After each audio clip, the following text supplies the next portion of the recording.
అందరూ విడిచిపెట్టారని బాధపడుతున్నావా బిడ్డ? అందరూ వదిలేశారని బాధపడుతున్నావా బిడ్డ? నేను అర్థం చేసుకునేవారు ఎవరు లేరు, నేను ప్రేమించేవారు ఎవరు లేరు, నాకు ఈ సమయంలో నేనున్న ఈ పరిస్థితిలో నాకు సహాయం చేసేవారు ఎవరు లేరని బాధపడుతున్నావా?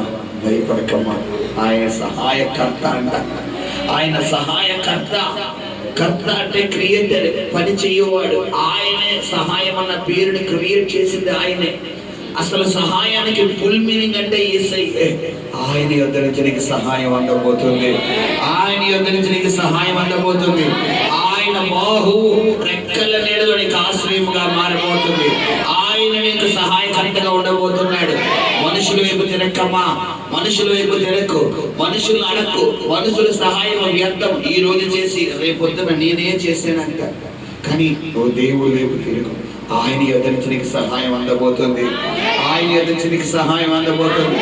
ఆయన నిన్ను ఆదరించబోతున్నాడు, నిన్ను విడిపించబోతున్నాడు, నిన్ను బలపరచబోతున్నాడు, ఆయన కృపతో నింపబోతున్నాడు.